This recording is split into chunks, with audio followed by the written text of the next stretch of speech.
Pero por lo general se suelen echar muchos chistes sobre esta relación. Y hay quien dice que la palabra nuera viene del hecho de que no era esa la mujer con que se debió haber casado mi hijo. Yo no lo sé. Pero en mi caso no lo percibí con mi suegra y tampoco yo como suegra lo percibo con mi nuera. También el libro de Ruth nos habla acerca de cómo Dios puede transformar tragedias en bendiciones, pero sobre todo nos muestra la historia de la redención. El libro de Ruth es un libro donde la redención es una historia y la vemos reflejada en esa historia. Y no vamos a ir a más, sino comencemos con el desarrollo de... A ver si me arreglo con esto bien. ¿Cuál es el delantero y cuál es el trasero? Ya, ahí. Dejémoslo ahí. Vamos a comenzar leyendo el primer versículo del libro de Ruth. Capítulo 1, versículo 1, que dice: aconteció en los días que gobernaban los jueces, hubo hambre en la tierra, y un varón de Belén de Judá fue a morar en los campos de Moab, él y su mujer y 2 hijos suyos.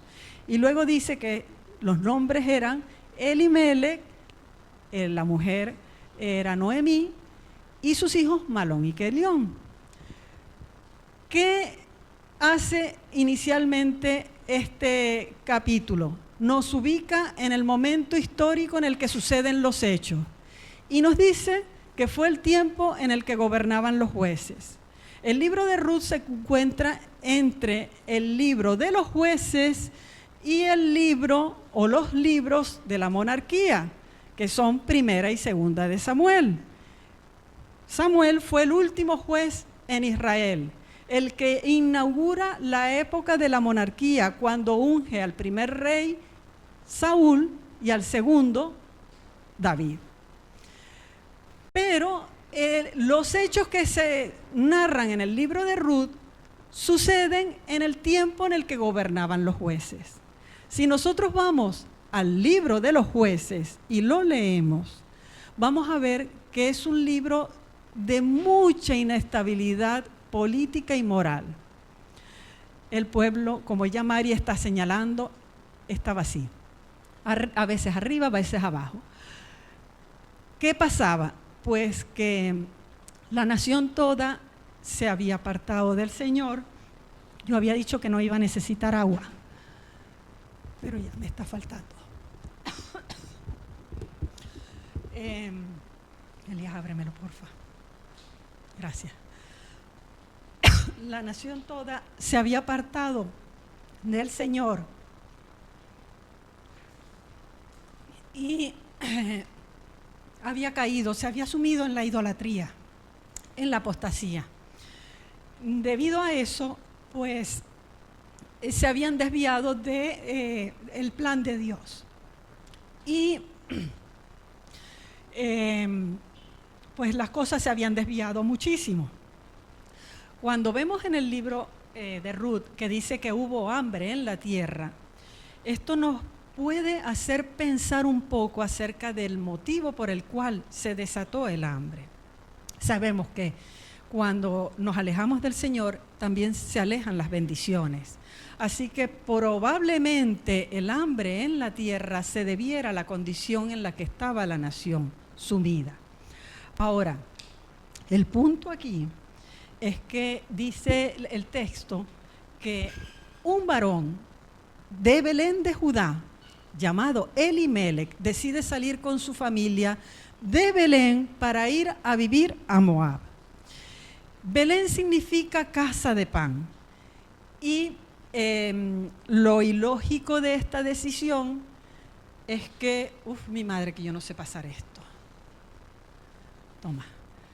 Lo ilógico de esta situación es que Elimelech decida salir de Belén, que significa casa de pan, para ir a vivir en Moab, que es una tierra que no era del todo adecuada. En el libro de los Jueces dice cómo era la condición de la nación en ese tiempo. En el versículo 17:6 dice: en aquella época no había rey en Israel y cada uno hacía lo que mejor le parecía. Eso se repite, esa misma frase se repite varias veces en el libro de los Jueces. Y ustedes saben que cuando las cosas se repiten es porque se le está dando énfasis. Incluso si van al último versículo del libro de los Jueces, allí en el último capítulo, van a ver la misma frase, termina así: cada uno hacía lo que mejor le parecía. Y permítanme decirles que esto se parece mucho a lo que sucede hoy en día, porque hoy en día vivimos en un tiempo de relativismo moral.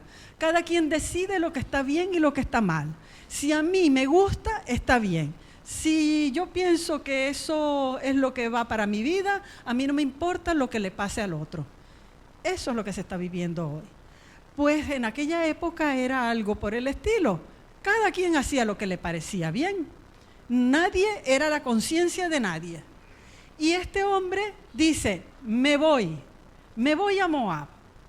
Por cierto, no todos se fueron, pero él se fue y se llevó a su familia. ¿Y se va a dónde? A un lugar donde no debió haberse ido, porque les digo, Moab no era la decisión más correcta. El Señor había prohibido incluso que se relacionaran con los moabitas. ¿Se acuerdan quiénes eran los moabitas?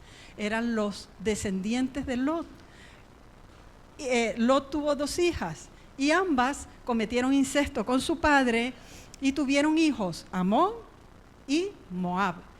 Y el Señor había dicho: no podrán entrar en la asamblea del Señor los amonitas, ni los moabitas, ni ninguno de sus descendientes hasta la 10ª generación, porque no te ofrecieron pan y agua cuando cruzaste por el territorio después de haber salido de Egipto. Además emplearon a Balán, hijo de Beor, originario de Petor en Aram Naharayim, para que te maldijera. Y ahora yo les digo una cosa: ¿qué lógica tiene esa decisión? Haber salido de Belén, que significa casa de pan, para ir a buscar el pan, ¿dónde? En el lugar donde en el pasado les habían negado el pan. Pero ese es el tipo de decisiones que nosotros muchas veces tomamos. En lugar de consultar la palabra de Dios, que era bien clara, él, Elimelec, y nosotros decidimos ir a buscar el pan, el consejo, donde no hay consejo. Decidimos ir a buscar la ayuda donde ya nos la negaron en el pasado, nos la van a seguir negando siempre. No la vamos a encontrar, porque la verdadera ayuda, Belén era el lugar donde Dios derramaba sus bendiciones a su pueblo. Belén era el lugar donde nacería el pan de vida. ¿Qué va a hacer un hombre de Belén de Judá llamado Elimelec, cuyo significado significa, y valga la redundancia, cuyo nombre significa mi Dios es rey? Elimelec significa mi Dios es rey. Pero él estaba demostrando con sus acciones que Dios era su rey, porque él estaba negando la autoridad de Dios en su vida cuando decide ir a un lugar en Moab donde se adoraba a Quemos, que era un dios que exigía sacrificios para ser agradado. Así que podemos intuir que Elimelec no era precisamente un hombre de fe. ¿Y cómo tenía ese nombre? Pues sabemos que en el pasado los nombres se le ponían a los hijos, o bien por su carácter o porque los padres esperaban que su hijo desarrollara ese carácter. Me imagino que los padres de Elimelec sí eran muy devotos y esperaban que su hijo considerase a Dios como su rey. Pero Elimelec no tenía tanta fe. De hecho, menos mal que traje el papel para no detenerme. De hecho, ¿saben lo que significa los nombres que él le puso a sus hijos? Él les puso Malón y Kelión. Malón significa enfermo, débil, desalentado. Y Kelión significa destruido, muerto, marchito. Pues la fe de Elimelec creo que estaba marchita, muerta, estaba un poquito el hombre desalentado ante la vida. Y saben que los sentimientos no son adecuados para elegirlos como norma para tomar decisiones.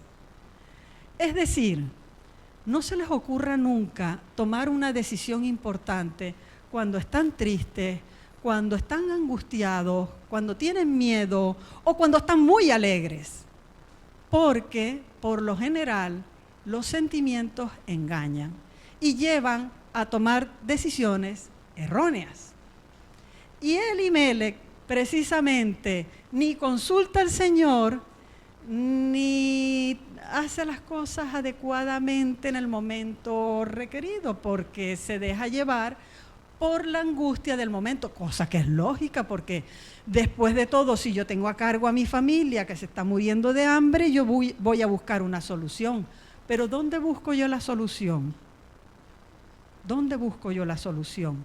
No esperó a la lluvia, no esperó a que Dios bendijera. Él asumió su propio criterio, como solemos hacer nosotros. Buscamos soluciones humanas para nuestros problemas, en vez de esperar a que el Señor actúe. Elimelec sale de Belén, va a Moab, y esa decisión le sale costosa, porque al poco tiempo muere.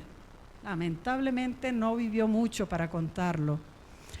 Y una tragedia se suma a la otra, porque ahora Noemí se queda viuda en un país donde la mujer dependía absolutamente de todo para el hombre. La mujer quedaba completamente indefensa en ese tipo de sociedad. Y Noemí ahora estaba completamente indefensa, porque no tenía marido. Hombre, pero menos mal, tenía 2 hijos. Vamos a pasarla. Vale, tenía 2 hijos.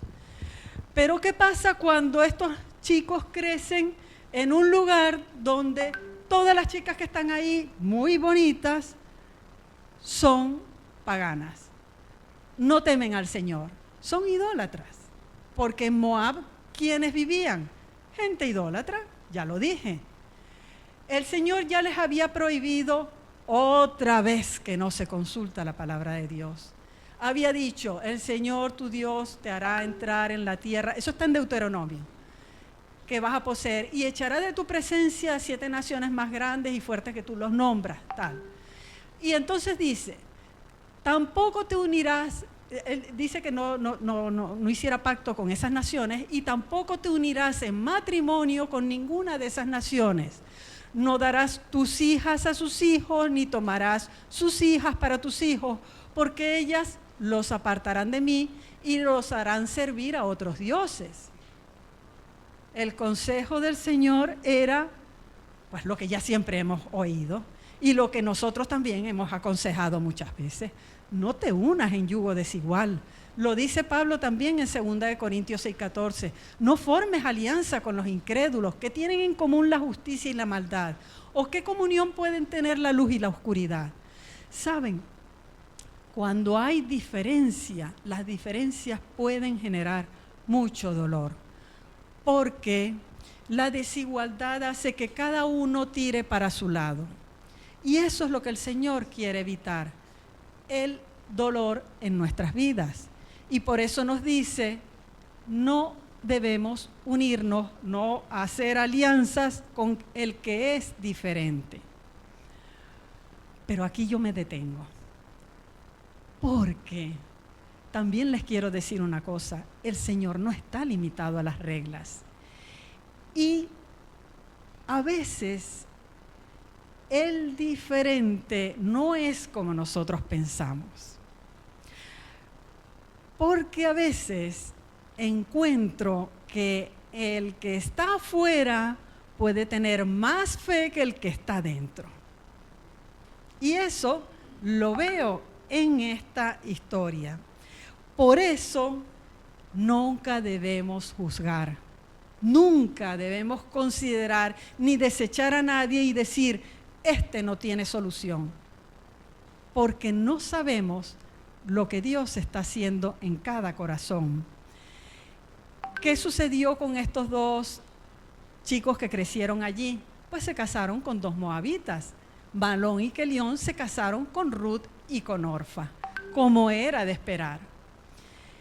Pero al poco tiempo mueren Malón y Kelión. Ahora sí que la cosa se pone más triste, más dura, porque ahora son tres mujeres indefensas, una suegra con dos nueras a sus hombros, que debía ella pues velar por ellas. Ya de por sí ella no tenía para ella, ¿cómo va a proveer para estas niñas? La cosa pues no pinta bien. Y según parece, Noemí oye que en Belén ahora sí había pan y decide regresar, decide volverse a su tierra. Entonces se levantó con sus nueras y regresó de los campos de Moab, porque oyó en el campo de Moab que Jehová había visitado a su pueblo para darles pan.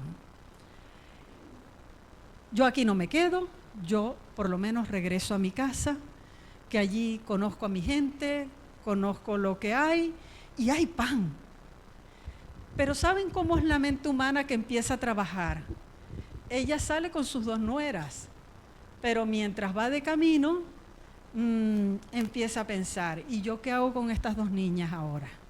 Porque la norma en Israel en aquel entonces era que si una chica se quedaba viuda, podía casarse con un hermano y de esa manera ese hermano podía rescatar el nombre y la herencia del difunto.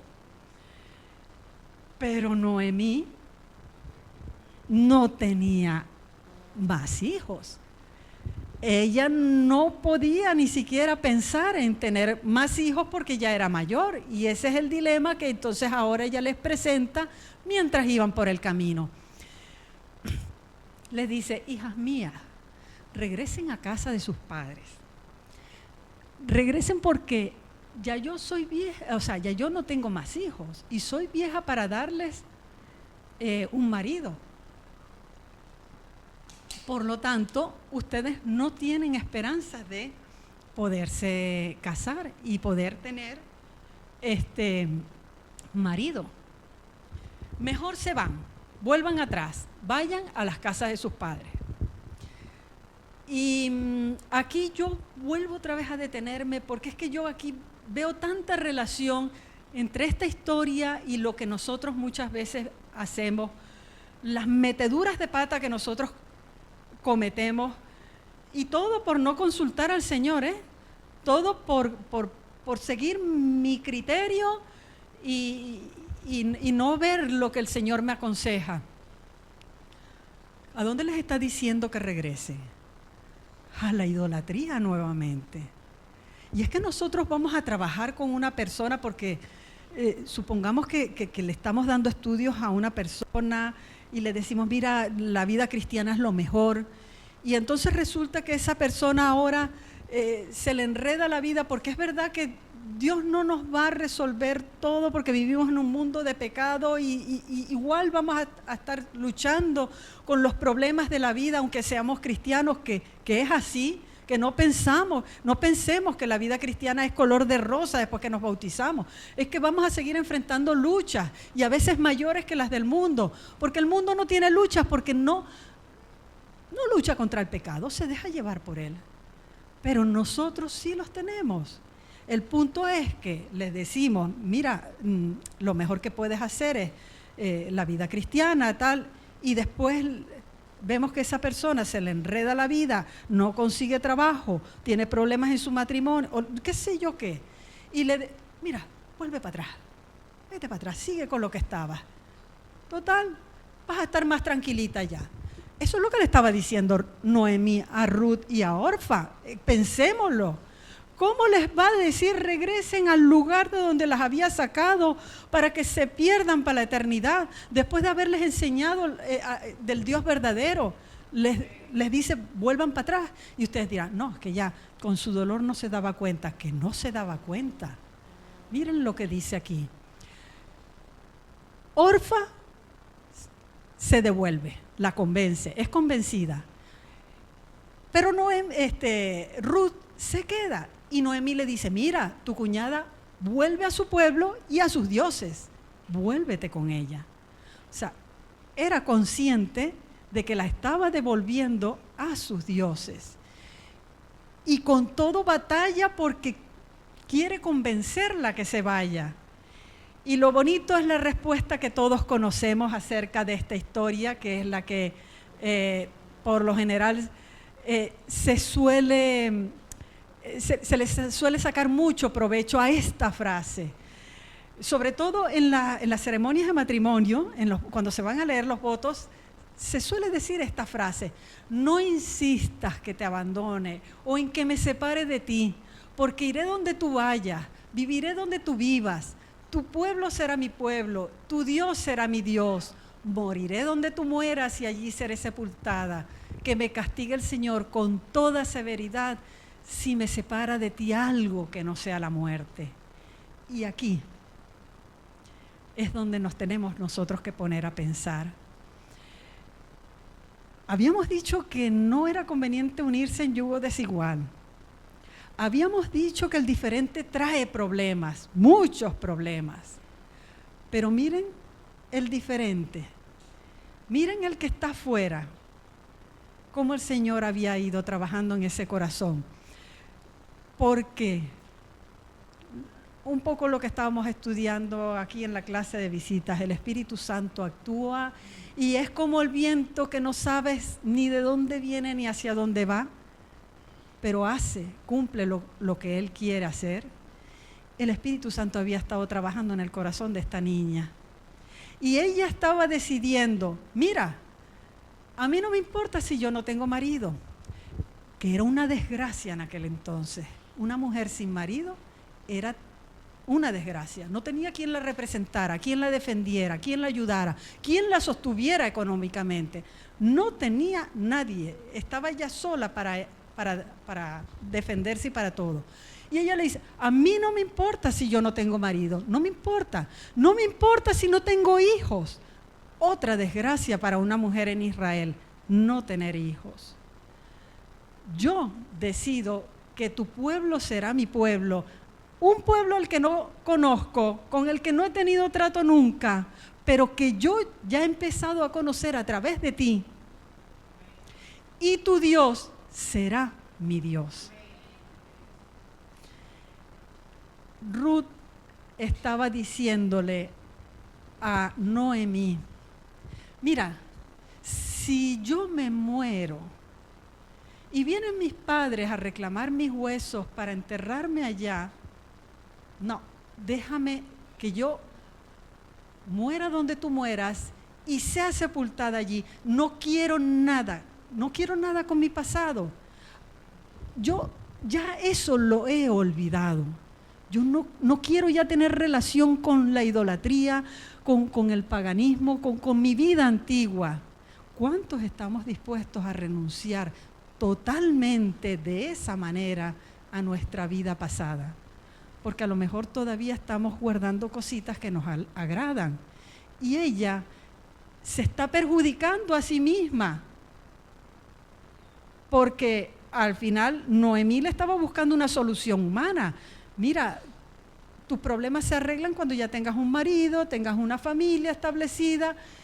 Y ella no está pensando en el aquí y ahora, ella está pensando en la eternidad. Y les digo una cosa, este tipo de decisiones no surgen de la noche a la mañana. Como tampoco la decisión de Elimelec surgió de la noche a la mañana. Porque muchas veces se van tejiendo dentro de nuestro corazón imperceptiblemente por medio de quejas, de descontentos, de que no me parece, y entonces no buscamos al Señor, no buscamos su dirección.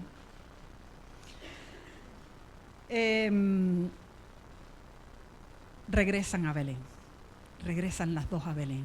La historia continúa. ¿Y cómo vuelven? ¿Cómo vuelve Noemí?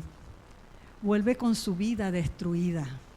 Una vida que hay que reconstruir. Y todas sus amigas antiguas le dicen, es que no la conocemos, esa no es Noemí la que salió hace tiempo de aquí.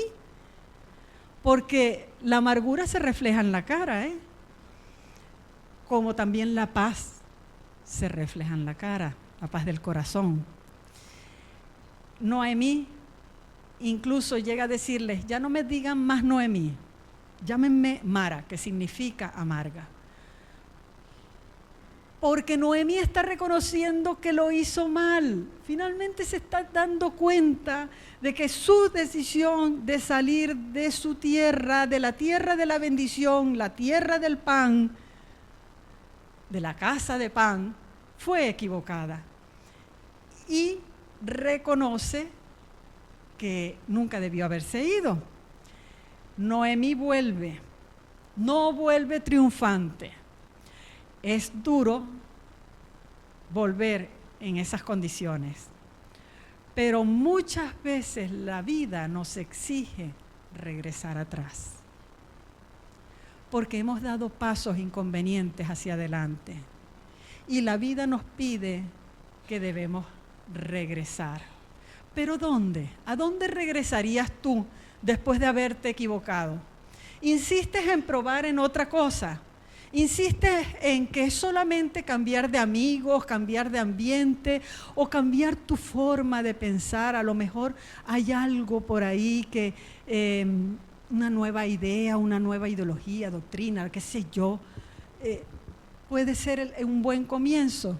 Cualquier lugar es un buen comienzo. No.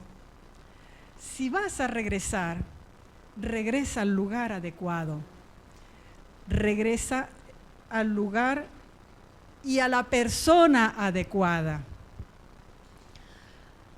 ¿Se acuerdan de la parábola del hijo pródigo? Cuando el hijo pródigo se da cuenta de su error, ¿a dónde regresa? Al padre. ¿A dónde regresó Noemí? Regresó al lugar donde perdió de vista al Padre, para llegar al lugar donde lo oyó por primera vez. Y si nosotros nos desviamos, ¿a dónde debemos regresar? Al lugar donde dejamos de ver al Padre, porque necesitamos llegar al lugar donde lo oímos por primera vez, para empezar a volver a caminar a su lado. Ese es el problema, habernos apartado del lado del Señor. ¿Se acuerdan de Enoc, que dice la Biblia que caminó con Dios 300 años? Y yo les pregunto a ustedes, ¿esos 300 años de la vida de Enoc fueron 300 años de un camino de rosas? Seguramente hubo tiempos de sequía y tiempos de lluvia, tiempos de luz y tiempos de oscuridad. Pero Enoc no se separó del Señor. Es más, no hay un justo sobre la tierra. Enoc seguramente cayó más de una vez. Pero Enoc iba como va un niño cuando sale a pasear con su padre, tomado de la mano del Señor. Y aunque se resbala y trastabillea y llega al piso, sin embargo se agarra del Padre para volverse a levantar. Y el Padre ala para levantarlo. Esa fue la vida de Enoc. No es que él fuera perfecto, no era un santurrón con una aureola que le impidió pecar. No, pero él sabía con quién debía andar siempre. Y no se separó de su mano. ¿A dónde vamos nosotros cuando tenemos que regresar? A donde nunca debimos haber salido. De la mano del Señor, para caminar de la mano del Señor. Miren, a veces pensamos que volver es retroceder. No, volver no es retroceder. Y si alguno hoy se ha ido y ha ido muy lejos, le animo a que regrese, porque no es retroceder, volver es avanzar. Y para volver, no es suficiente la fuerza de la voluntad. Para volver solamente hace falta reconocer que me he equivocado. De ahí viene el poder. No de mi propia fuerza, sino del hecho de reconocer que lo hice mal y que decido ir al lugar donde nunca me debía haber ido. Regreso. Sí, regresamos. Mira cómo está la casa.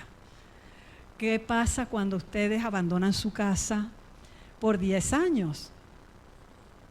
¿Cómo la encuentran?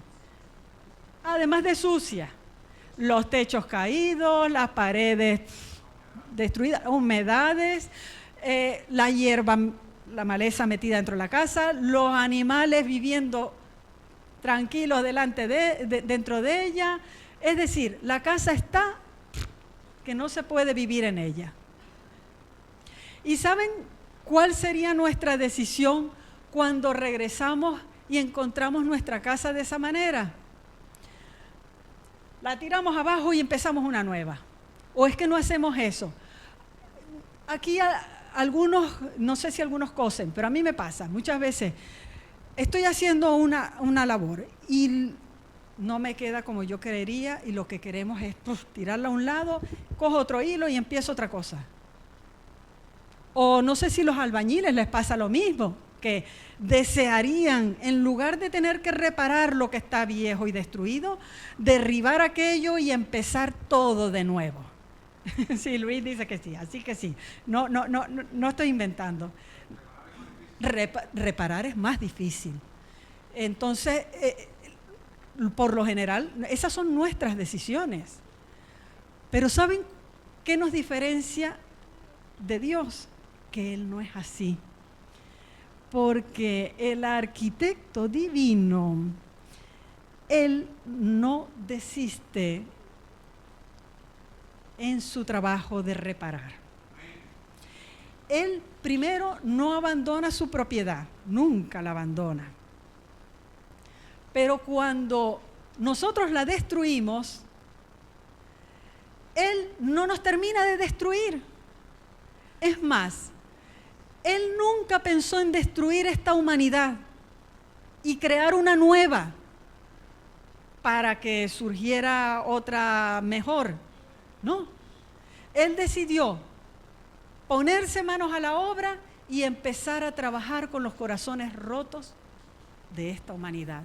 Y miren cómo les cuesta, porque le cuesta, porque no todos ponemos la misma resistencia al trabajo de la mano divina. Y hay algunos, como la que está aquí, con la que el Señor tuvo que trabajar mucho tiempo para lograr medio arreglarla y que medio luciera bonita. Pero el Señor no desiste y Él insistirá una y otra vez y trabajará hasta que tú finalmente decidas poner el freno al Señor. Tú eres el que decides cuánto Dios puede obrar en ti. Tú eres el que o pones resistencia o te pones flexible a su mano. Pero gracias a Dios que Él es distinto a nosotros. Y saben, Él a veces permite que nosotros nos destruyamos, no porque quiere señalarnos y decir, viste, te lo dije. No, sino porque Él quiere revelarse, revelar su amor. Y por eso permite que nosotros a veces avancemos o progresemos en la autodestrucción. Llegaron a Belén, llegaron en el tiempo de la cosecha. Me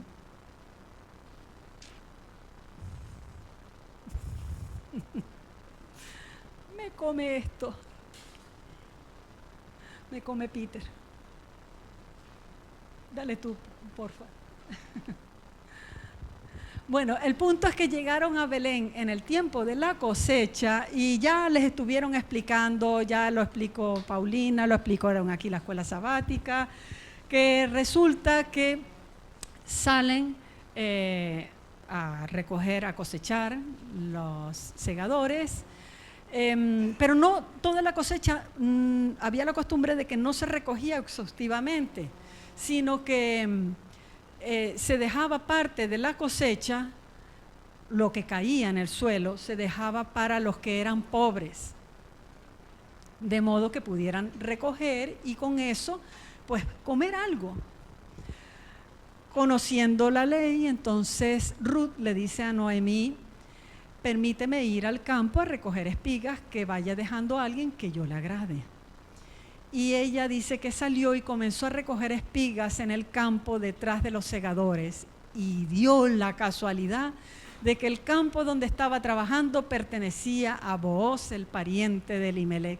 Y ahí está la pregunta: ¿suerte, casualidad, existe? No existe ni la suerte ni la casualidad.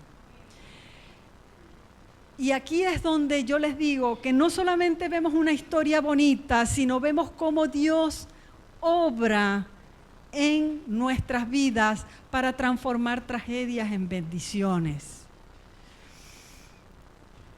Cuando Ruth decide ir a Belén, ella está abriendo una puerta. Sin que ella lo sepa, ella está abriendo la puerta de las bendiciones. Y ahora Dios actúa. Dios está entonces actuando para unir corazones. El corazón de la extranjera con la del pariente cercano, que podía rescatarla, redimirla. ¿De qué la necesitaba rescatar? Pues recordemos que era una mujer indefensa, que no tenía herencia, que no tenía quien la representara, un nombre para ella, porque su marido había muerto. Ahora Booz se convierte en ese pariente cercano que puede redimirla, que puede rescatarla. Pero Booz no se daba cuenta. Sin embargo, hay alguien que sí se da cuenta, y es Noemí, la suegra. En el capítulo 3, versículos 3 y 4 le dice: mira, báñate, perfúmate, ponte tu mejor ropa, baja luego al lugar donde se limpia el trigo, pero no dejes que él se dé cuenta de que estás allí hasta que haya terminado de comer y beber. Cuando se vaya a dormir, te fijas dónde se acuesta, luego ve, descubre sus pies, acuéstate a su lado, verás que él mismo te dice lo que tienes que hacer. Noemí ahora entonces pone en marcha el rescate. Y eso es lo que hace Ruth. Va y se acuesta a los pies de Elimelech y le descubre sus pies. De Booz, muchas gracias, de Booz. Y le descubre sus pies. Le levanta el manto. Y entonces Booz, que como ya vimos en la escuela sabática, ya había oído cómo era Ruth, había escuchado lo que había hecho por su suegra Noemí, la había visto en el campo trabajar y humillarse en esa labor. Entonces percibe el carácter de esta muchacha y dice: me caso. Decide rescatarla. Esta acción no es un acto inmoral, por cierto. Esta acción era algo que se solía hacer también en Israel como un gesto para reclamar, una obligación moral. Y en este caso, Booz tenía esa obligación con Ruth, debía rescatarla. Ahora, yo quiero que ustedes vean lo que dice Ezequiel y que está muy relacionado con esto que hizo Ruth. porque es lo que el Señor te dice hoy a ti y me dice a mí. Pasé yo junto a ti y te miré, y he aquí que tu tiempo era tiempo de amores, como ya era el tiempo de amores de Ruth y de Booz. Y extendí mi manto sobre ti. ¿Qué le estaba diciendo Ruth a Booz? Extiende tu manto sobre mí. Y cubrí tu desnudez. ¿Qué es lo que quiere hacer el Señor con nosotros? Cubrir la vergüenza de nuestra desnudez, la vergüenza de nuestro pecado. Y entré en concierto contigo, dice el Señor Jehová. Entré en pacto contigo. No huí del pacto, quise entrar en el pacto y fuiste mía. Yo les digo, esto es una declaración de amor. Más claro imposible, más claro imposible. Nos está diciendo, pase junto a ti, hoy está pasando junto a nosotros. Y he aquí que es tiempo de amores, es hoy, es cada momento. No lo dejes para mañana, porque es hoy el que el Señor te está declarando su amor. Y extendí mi manto sobre ti. Él quiere cubrirnos con su manto de justicia, su manto de salvación. ¿Para qué? Para que no se vea su pecado, como pasó con el hijo pródigo. ¿Qué fue lo primero que hizo su padre cuando el hijo se acercó? Se quitó su propio manto y lo cubrió para que los siervos no vieran la vergüenza de su hijo. Y eso es lo que quiere el Señor Jesús, que nadie vea nuestra propia vergüenza, aquello de lo que no seríamos capaces de contar a nadie, porque realmente es vergonzoso y todos lo tenemos. Y quiere hacer pacto con nosotros, quiere que seamos suyo y nada más de Él y solamente de Él. ¿Qué tiene de malo eso? Yo digo que es lo más bonito que puede haber, la fidelidad. Pues de ahí viene entonces un poco ese gesto de Ruth y inmediatamente se pone en marcha el plan de la redención. Booz se da cuenta de que él no era el pariente más cercano, había otro y debía ver qué es lo que se hacía en ese caso. Dice el texto bíblico, eso está ya en Ruth 4, lo pueden leer y yo sé que muchos de ustedes ya saben la historia. Booz decide ir a hablar con el otro pariente que es más cercano que él. ¿A dónde va? Va a la puerta de la ciudad, porque ese era un lugar donde por lo general se sometía a juicio los casos que debían resolverse en el lugar, en el pueblo, en la nación. En la puerta de la ciudad era un lugar, por decirlo de alguna manera, era como una especie de tribunal donde habían testigos. Los testigos eran muchos de ellos ancianos que se reunían allí, en la puerta de la ciudad. Y allí esperó Booz a que viniese el otro pariente redentor. Cuando se acerca, empiezan a conversar. El pariente redentor parece que le está gustando la idea de quedarse con las tierras de Elimelech. Eso agrandaría mi hacienda, qué bien. Pero entonces Booz le dice, pero te tienes que casar con la viuda. Y eso ya no le gustó al otro pariente y le dice, no acepto el trato.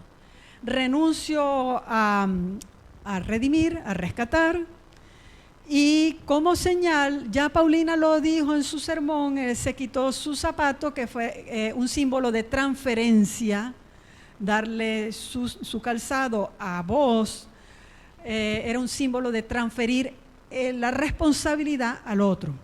Era una especie de pacto de transferencia, una transacción. Y de esa manera, ahora Booz era el que iba a rescatar a Ruth. Y colorín colorado, este cuento se ha acabado.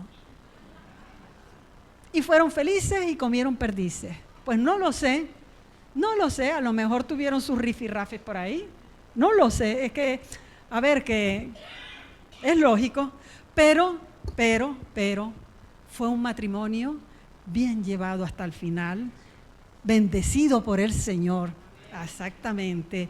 Y de hecho, de ese matrimonio nace Obed, que fue el abuelo del rey David, que fue el rey de cuya descendencia nacería el Mesías, el Redentor tuyo y mío, nuestro pariente Redentor Jesús.